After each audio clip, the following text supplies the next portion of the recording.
Nous apprenons à l'instant qu'un attentat a été commis ce matin, peu après 11h30, en plein centre de Zurich. Un tramway a été attaqué par un groupe masqué et un passager abattu à coups de mitraillette. Il s'agirait de M. Zimmer, directeur d'une agence de voyage. L'attentat a été immédiatement revendiqué par le mouvement des brigades d'action populaire, qui, on s'en souvient, avait déjà signé l'explosion de l'aéroport de Zurich voici 3 semaines.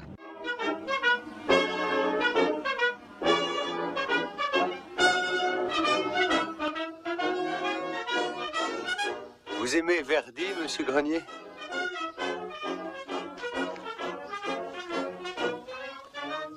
La musique italienne est encore ce que nous avons fait de mieux chez nous avec les nurses anglaises, les voitures allemandes et les films américains. Sans oublier la littérature française. Ah oui. Et vous ouvrez à Zurich un bureau de holding. C'est ainsi que votre ministère des Finances a coutume d'appeler ses filiales à l'étranger. Voilà pour la façade, elle est irréprochable. Derrière, là, j'aime moins. En effet, on trouve un agent français du service de documentation et de contre-espionnage, ce que nous appelons l'espion. Peut-être que je vous ennuie. Vous avez l'air fatigué. Non, une mauvaise nuit, tout simplement. Vous avez mal dormi? Pourtant, 8 années de sommeil, c'est énorme. Ce que vous dites est très probablement très subtil. Subtil, mais un peu flou. Il y a au moins une chose précise. Nous avons ouvert le livre avant vous.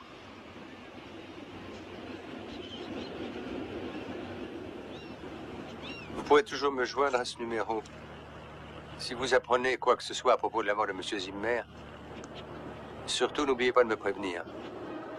Sinon, le gouvernement fédéral suivrait mes indications et vous seriez accusé d'atteinte à la sécurité de l'État et bouclé pour 20 ans. Ce qui m'ennuierait. Mais franchement, ça m'ennuierait parce que je le trouve tout à fait sympathique.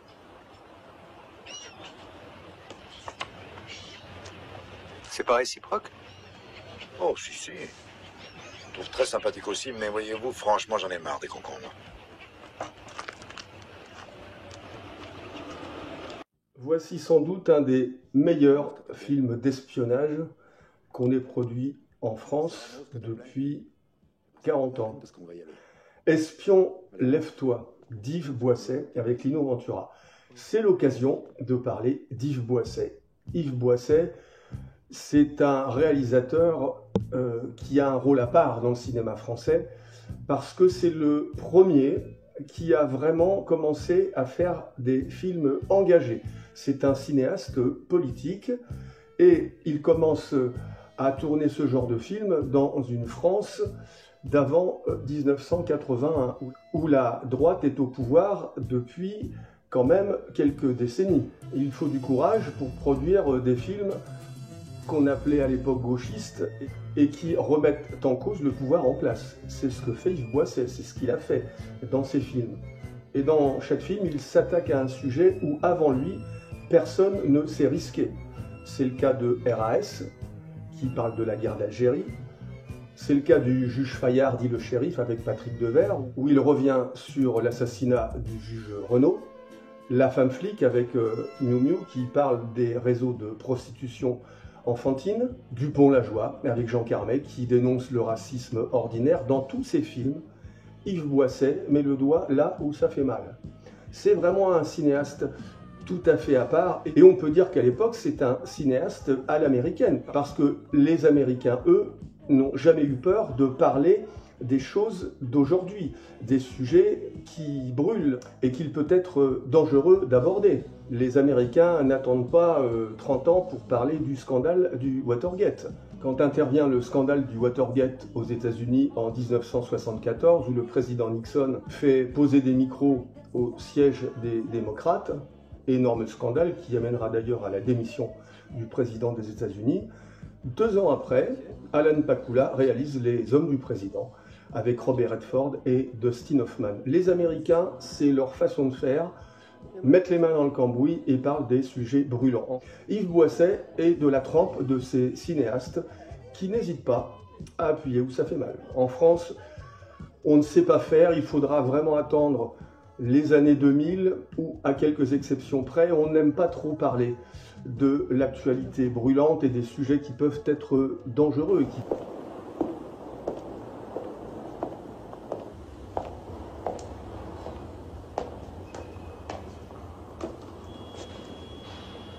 Chance vous tuera, Grenier.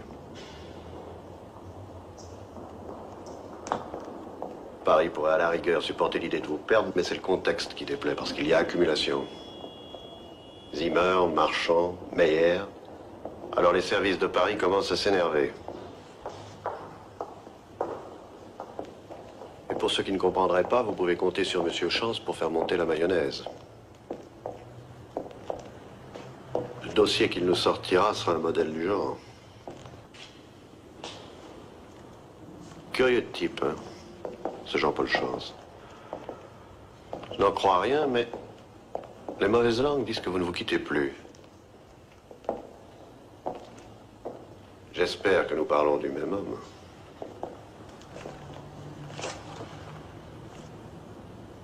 Jean-Paul Chance, né en 1931 à Genève, d'un père suisse et d'une mère française. Sorti premier de l'école d'administration, diplômé de Harvard, enfant chéri du Bundesrat, coqueluche de l'intelligentsia. Bref, l'aristocratie du KGB. Drôle, séduisant, incorruptible. Tout à fait épouvantable. Mais si vous êtes tellement convaincu que monsieur le conseiller fédéral soit une taupe de l'Est, pourquoi est-ce que Paris ne passe pas le dossier à Berne? Vous ne trouvez pas que ça va déjà assez mal comme ça? Paradoxalement, c'est parce que Chance a choisi de se servir de vous que vous êtes encore notre carte maîtresse. Parce que sinon, je ne serais pas venu ici pour vous expliquer votre rôle. Mais pour y mettre fin. Dites-moi, mon vieux, sans indiscrétion, c'est pour m'annoncer cette bonne nouvelle que vous m'avez réveillé? Mais ce n'est pas nous qui vous avons réveillé. À très bientôt, Grenier.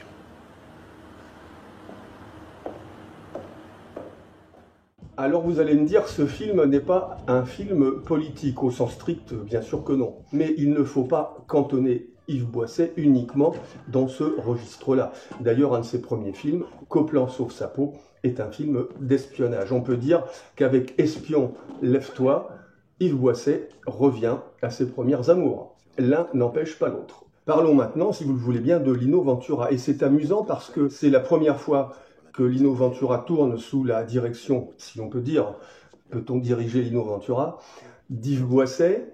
Mais en réalité, Lino Ventura a failli tourner avec Yves Boisset dans Un Condé. Mais à l'époque, il refuse le rôle. Le rôle sera joué par Michel Bouquet parce qu'il trouve que le personnage est antipathique et ne lui convient pas. Il faut savoir que Lino Ventura n'avait pas d'agent. C'était lui seul qui décidait des films qu'il tournait, qu'il avait envie de tourner. Il recevait les producteurs, les réalisateurs dans sa propriété de Montretout, à Saint-Cloud. Il s'installait dans son bureau, allumait sa pipe et il écoutait. Et si ça ne lui plaisait pas, il arrêtait tout de suite la lecture. Il ne demandait pas conseil ou quoi que ce soit. Pour Lino Ventura, il lui fallait des personnages qui soient très proches de sa personnalité. Lui-même ne se voyait pas comme un comédien, mais plutôt comme un acteur d'instinct, ce qu'il était, et il ne voulait pas incarner des personnages qui n'auraient pas les mêmes valeurs que lui pouvait avoir. Donc Lino Ventura ne joue pas dans Un Condé, et il retrouve, en 1981, lorsqu'est tourné Espion, lève-toi, il retrouve Yves Boisset. Ce n'est pas le premier film d'espionnage que tourne Lino Ventura, qui aime bien ce genre d'histoire.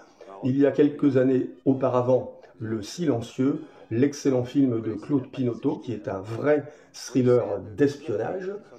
Et il tournera en 1977 un de ses derniers grands films qui s'appelle La Septième Cible, qui est aussi qu'on peut assimiler à un film d'espionnage. C'est dire que ce genre d'histoire plaît à Lino Ventura. Et il y est souvent d'ailleurs un personnage qui se retrouve un peu broyé par une machine qui le dépasse. Il est un peu l'homme simple auquel peut s'identifier le spectateur.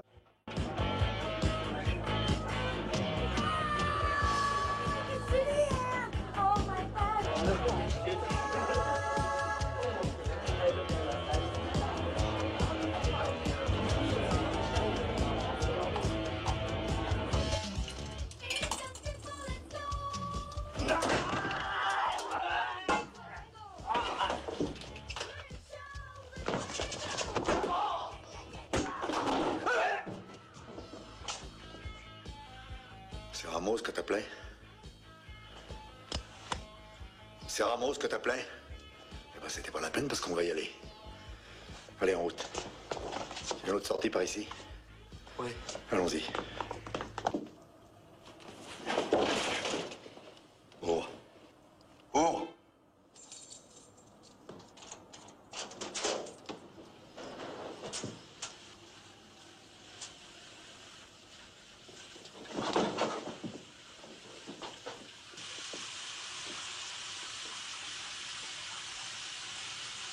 Rudy?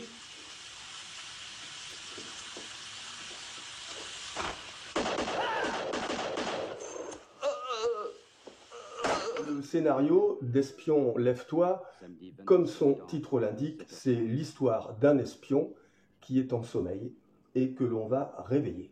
Les espions ont une légende, comme on dit, ils ont une vie normale qui cache leurs activités et ils peuvent être endormis pendant plusieurs années. Et un jour on les réveille, c'est ce qui arrive au personnage de Lino Ventura. Et c'est le début d'une histoire extrêmement complexe, compliquée.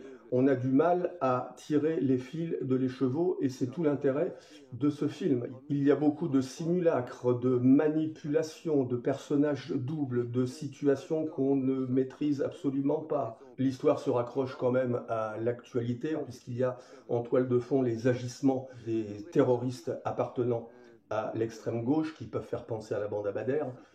Avec Yves Boisset, la politique n'est jamais loin. Mais je vous dis ça parce que l'intrigue d'Espion, lève-toi est profondément ancrée dans une actualité. Et n'oublions pas que nous sommes encore dans la guerre froide. Nous sommes en 1982, le mur de Berlin tombera 7 ans plus tard. Donc nous avons encore deux blocs qui s'opposent, l'Est et l'Ouest. L'histoire se passe en Suisse, territoire neutre, mais qui est un véritable nid d'espions. La distribution de ce film est bien sûr remarquable. Et outre Lino Ventura, il y a Michel Piccoli qui fait une composition magistrale. Michel Piccoli, bien sûr, immense acteur et qui a un jeu tellement extraordinaire et aussi qui repose sur un certain minimalisme. Et là, il déploie des trésors de duplicité et son personnage, je ne vous dis pas tout si vous n'avez pas vu le film, mais son personnage est totalement fascinant. Il y a l'affiche d'Espion, lève-toi, Bernard Fresson, qui joue un second rôle, mais tout à fait réussi d'espion lui aussi. Et la vedette féminine du film est Christina Yanda, qui est extraordinaire dans ce rôle. Et bien sûr, n'oublions pas la musique. Et la musique de Espion, lève-toi est vraiment là aussi totalement intégrée au récit. Et le film est ponctué beaucoup par la date, l'heure, et c'est comme une espèce d'horloge qui tourne pendant tout le film. On entend la musique qui martèle presque chaque heure qui passe, et cette musique, qui est presque entêtante d'ailleurs, est signée par Ennio Morricone. Il y a tout ce qu'il faut pour faire un grand film. Moi je l'ai vu plusieurs fois et on ne s'en lasse pas. Voilà, j'espère que je vous ai donné envie de voir ce magnifique film qui n'a pas vieilli, qui au contraire s'est bonifié avec le temps, avec l'immense Lino Ventura. Qu'est-ce qu'il manque ce Lino Ventura aujourd'hui? Donc je vous conseille de voir si vous ne l'avez pas vu. Espion, lève-toi, Yves Boisset, 1982.